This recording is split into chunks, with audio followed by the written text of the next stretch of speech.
Welcome to Let's Read Mobile, presented by Boys and Girls Clubs of South Alabama. I'm Miss Rosa, and I'd like to read you a new story tonight. And you know, it's Christmas Eve, and we couldn't make it through Christmas without reading a Stan and Jen Berenstain book, The Berenstain Bears Save Christmas. 'Twas the month before Christmas, and all round the mall, the pre-Christmas traffic had slowed to a crawl. The stores were a-selling, the horns were a-blowing, the shoppers were busy, toing and froing. Even the family that lived down the sunny dirt road, for directions just ask any chipmunk or toad, and were usually full of calm Christmas cheer, they were going Christmas crazy this year. Mama Bear missed how it all used to be, when all Christmas needed was a small Christmas tree. Christmas time once was a time just for caring, a time for all families to be giving and sharing. But now it seemed Christmas no longer meant love. Now it seemed Christmas meant let's push and shove. Let's fight for that very last toy on the shelf. Let's look out for that fellow known as yourself. But a watcher was watching that Bear Country scene, keeping close track of Christmas on his scanner machine. And who was that watcher, did I hear you ask? Who the person in charge of the whole Christmas task? It was Santa himself who was watching this mess. And what did he think? You can probably guess. What was happening to Christmas, grown swollen and huge, was turning old Santa right into a Scrooge. Santa, like Mama, longed for Christmases of old, when he flew through the night, so bracingly cold, in his magical sleigh, all laden with toys, for all the good little cub girls and boys. But now things had changed, and not for the better. He used to enjoy reading each little cub's letter. Now Santa got an email, which he read with alarm, all asking for toys, fully lacking in charm. This cub wants a video game, and I hate to say it, but this game is so complicated it's easier not to play it. And here is one that's even worse. Cubs simply do not need it. A virtual pet that up and bites if you fail to feed it. And worst of all, this cub wants this innovative cutie, a miniature canine named Little Doggy Duty, with an item purchased extra that's positively super, a high-tech battery-operated electronic pooper scooper. Santa Bear was angry, upset, and annoyed. If things don't change, he thundered, Christmas will be null and void. And depressed and discouraged, he jumped into his bed, turned out all the lights, and pulled the covers over his head. Meanwhile, look at what was happening on the Bear family street. Christmas had become a chance for all bears to compete. You have never seen such gaggles of winking, blinking lights, or such a loud and rude display of un-Christmassy sounds and sights. Great big plastic Santas that were roaring, ho, ho, ho. A whole entire house that was wrapped with a bow. Gigantic candy canes reaching for the sky. Speakers blaring Christmas hits at neighbors passing by. Reindeers whose red noses would put Rudolph's nose to shame. The bears, one and all, had been caught up in the game.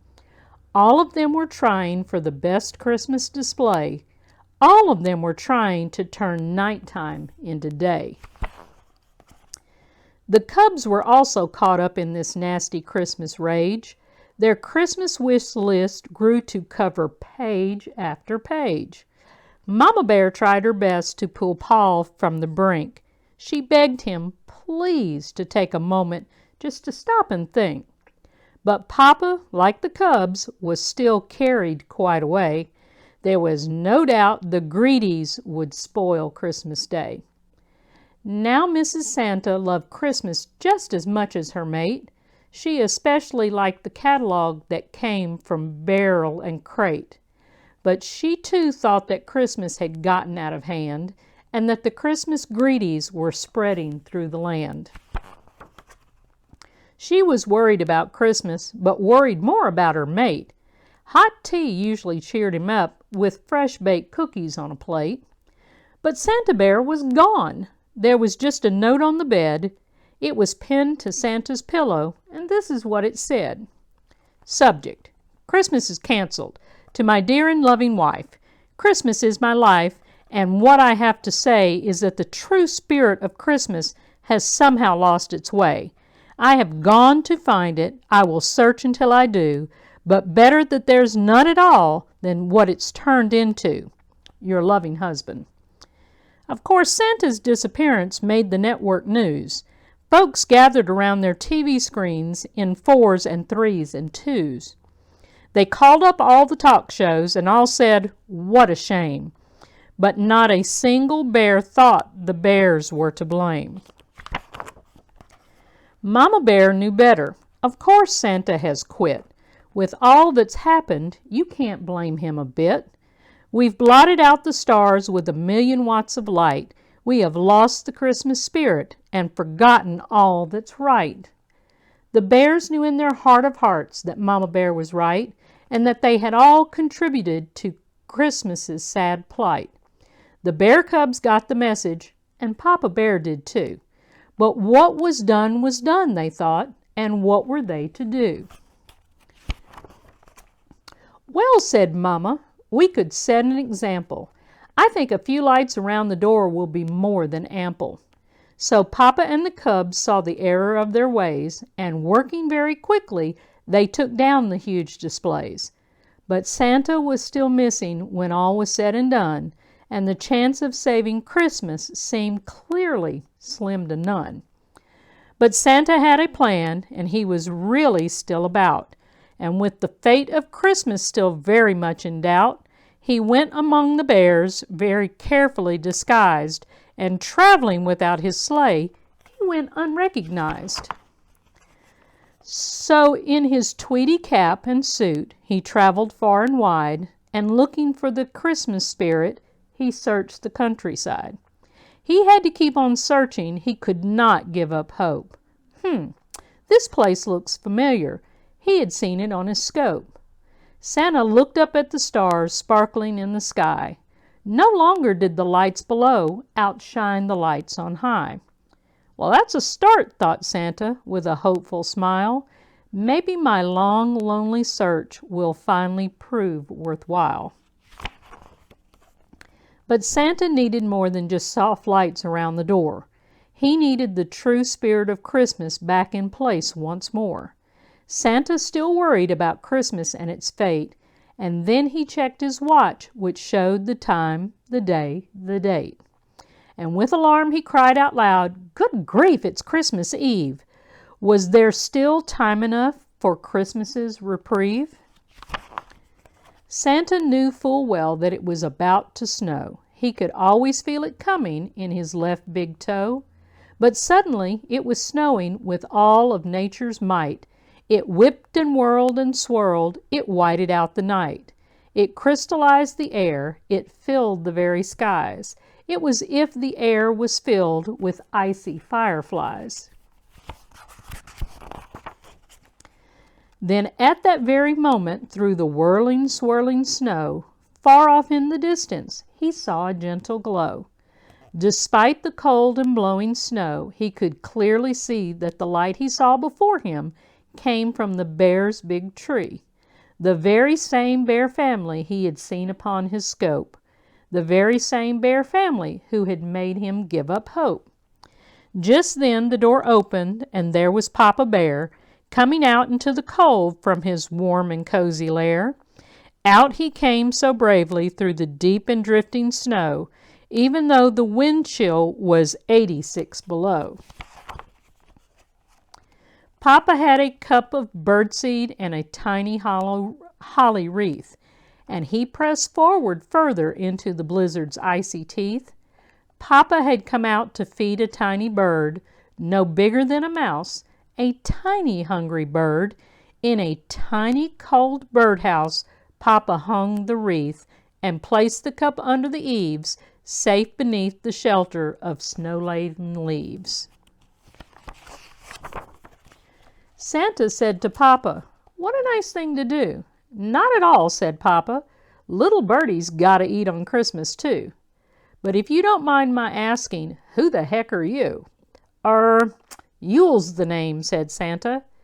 "Just a stranger passing through." "Well, whoever you are," said Papa, "'tain't fit out for bear or beast. So come in and get warm. I can't offer you a feast, but Mama's Christmas cocoa is the best warmer-upper, and we would be so tickled if you would stay for supper."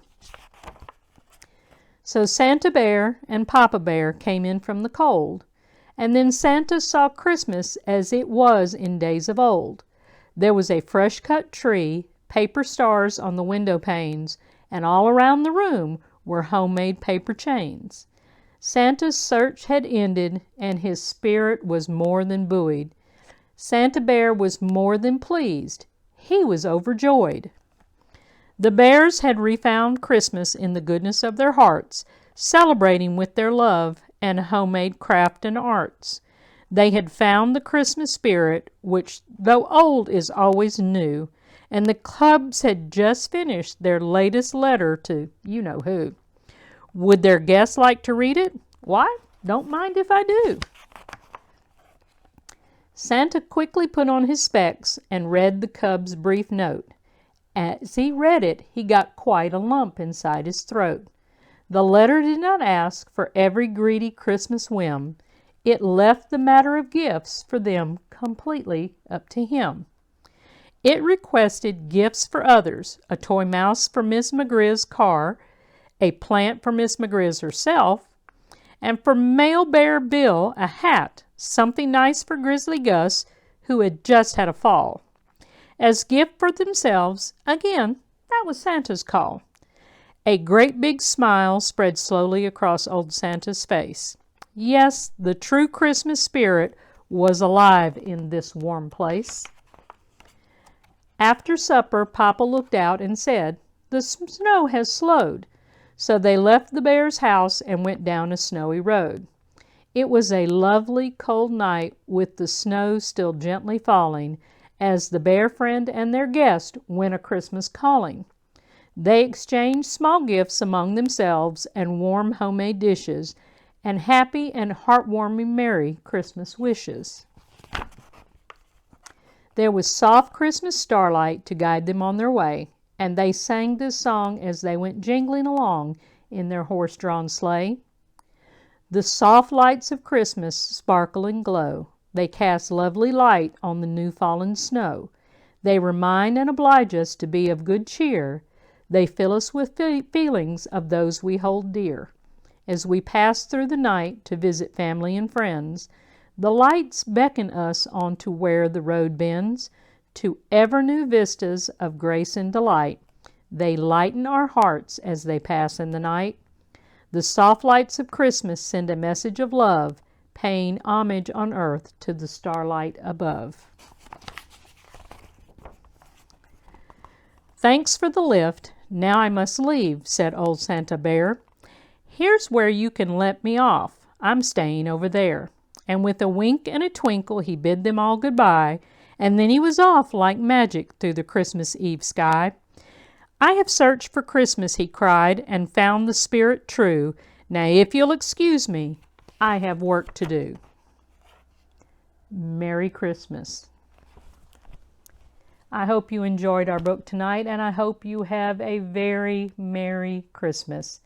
Don't forget to watch us next time, and until then, let's read, Mobile.